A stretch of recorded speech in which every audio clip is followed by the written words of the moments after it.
안녕하세요. 나무아카데미입니다.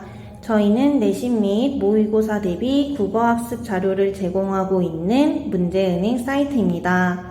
오늘은 2026년 수능특강 국어, 문학, 실전학습 1회의 네 번째 지문인 그 복숭아 나무 곁으로와 가재미를 함께 보도록 하겠습니다. 먼저 그 복숭아 나무 곁으로부터 보도록 할게요. 나이덕 시인의 작품이고요. 1인부터 보도록 하겠습니다. 너무도 여러 겹의 마음을 가진 그 복숭아 나무 곁으로 나는 왠지 가까이 가고 싶지 않았습니다. 여러분, 화자의 태도가 여기까지 읽었을 때는 어떤가요? 네, 화자는 현재 복숭아 나무에게 거리감을 가지고 있습니다.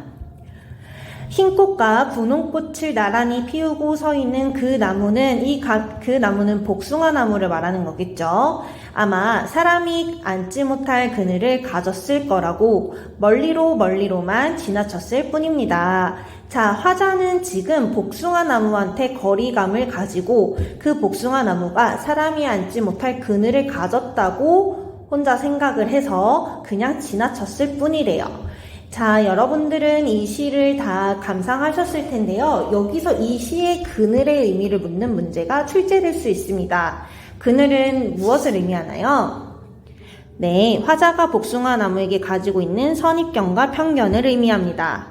그리고 우리 표현 관점에서도 한번 확인을 해볼게요. 멀리로를 일부러 2번 반복했죠. 반복을 통한 운율 형성도 확인할 수 있고요. 이 지나치는 장면에서 화자가 복숭아 나무에 대한 오해를 해소하려고 하지 않는 모습도 저희는 확인할 수 있겠습니다. 자, 이 복숭아 나무는 흰 꽃과 분홍 꽃 사이에 수천의 빛깔이 있다는 것을 나는 그 나무를 보고 멀리서야 알았다는 겁니다. 자, 화자는요, 복숭아 나무가 그저 흰 꽃과 분홍 꽃을 가진 대상으로만 생각을 했는데, 이런 표면적 모습만 알고 있었는데, 알고 보니 그 사이에 뭐가 있다라고 말하는 거죠? 네, 수천의 빛깔이 가지고 있었다라는 거죠. 이것은 복숭아 나무가 가진 본질이 되겠습니다. 자, 마저 보겠습니다. 눈부셔 알았습니다. 네, 이런 부분들도 반복을 통한 운율 형성이 나타나는 부분이겠죠. 피우고 싶은 꽃빛이 너무 많은 그 나무는 그래서 외로웠을 것이지만 외로운 줄도 몰랐을 것입니다. 자, 복숭아 나무는 외로움이라는 정서를 가지고 있지만 그 스스로 또 인지는 못했을 것이다 라고 하면서 복숭아 나무의 본질을 제시하고 있어요. 그 여러 겹의 마음을 읽는데 참 오래 걸렸다는 겁니다. 그러면 이 여러 겹의 마음을 읽는 행위는 복숭아 나무를 온전히 이해하는 행위가 되겠죠. 자, 그러면 이 여러 겹의 마음이라는 건요, 여러분, 이 복숭아 나무의 본질, 혹은 복숭아 나무가 가지고 있는 정서도 될 수도 있을 거고요. 시어로 확인을 해본다면 아마 수천의 빛깔, 또 뭐가 있을까요? 그 다음에 외로움, 근데 인지는 못하는 이런 것들이 본질이 되겠죠. 흩어진 꽃잎들 어디 먼데 닿았을 무렵 조금은 심심한 얼굴을 하고 있는 그 복숭아 나무 그늘에서 이 부분에 여러분 어떤 표현법이 쓰였을까요? 네, 의인법 확인할 수 있고요. 가만히 들었습니다. 저녁이 오는 소리를. 여러분, 서술어가 먼저 나오고 목적어가 나오고 있네요. 우리 이런 걸 도치법이라고 하죠. 처음에는 화자가 가까이 가고 싶지 않았는데 마지막 행에서는 어떻게 하고 있어요? 복숭아 나무 그늘 아래에서 저녁이 오는 소리를 들었대요. 화자와 복숭아 나무의 거리가 가까워진 것이죠. 두 번째 시를 보도록 하겠습니다. 바로 문태준의 가재미입니다. 김천의료원 6인실 302호에 산소 마스크를 쓰고 암 투병 중인 그녀가 누워 있습니다. 자, 그녀는 시적 대상이 될 거고요. 이 김천의료원 6인실 302호라는 구체적인 공간을 제시함으로써 사실성과 현장성을 강화한다는 표현상의 특징도 꼭 알아두시길 바랍니다. 바닥에 바짝 엎드린 가재미처럼 이 시의 제목이네요. 여러분, 이런 표현법을 무슨 표현법이라고 하나요?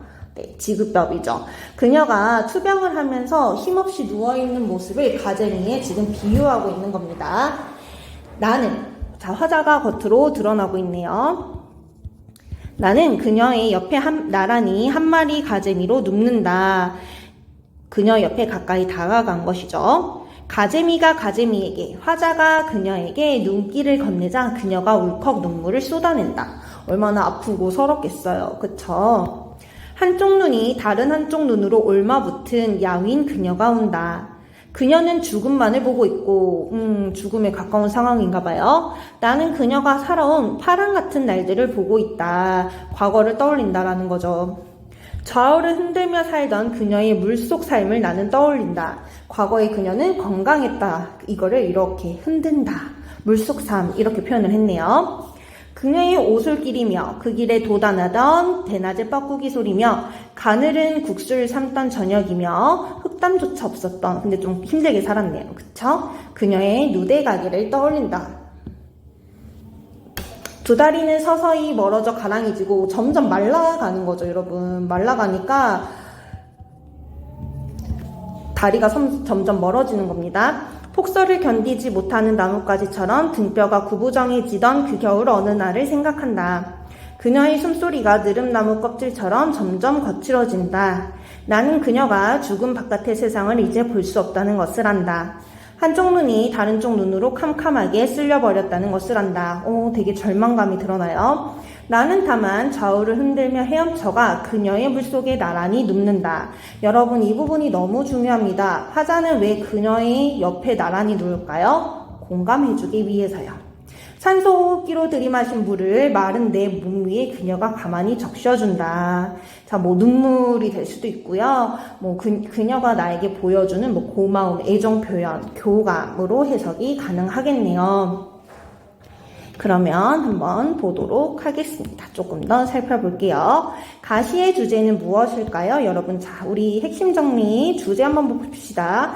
타인의 진실한 모습을 발견하고 그 복숭아 나무의 본질을 이야기하는 거죠. 그와 교감하는 일의 어려움과 보람을 이야기하고 있어요. 자, 그리고 여러분, 종결어미가 뭐뭐 했습니다 라는 말투로 끝났습니다. 우리 이런 걸 경어체, 여성적 어조가 활용되었다라고 해요. 자기가 타인을 이해하고 그와 통합하는 인식의 과정을 복숭아나무, 자연물로 표현했고요. 인간에 대한 따뜻한 이해와 사랑을 타인의 참된 모습을 인식하는 과정을 통해서 형상화하고 있습니다. 나시도 한번 보겠습니다.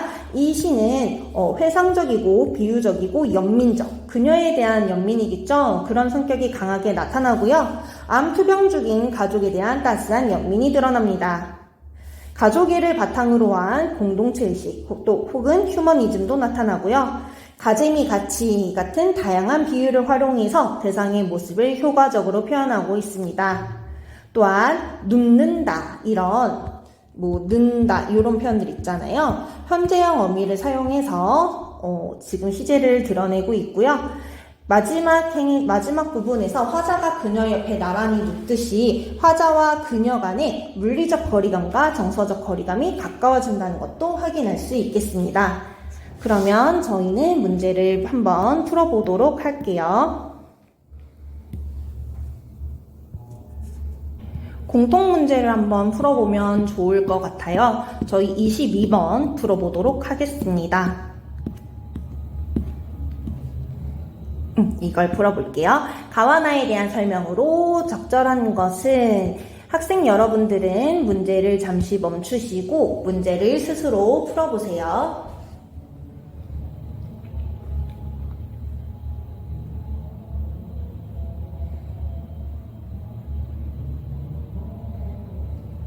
자, 모두 문제를 잘 풀어보셨나요? 정답은 몇 번이라고 생각하세요?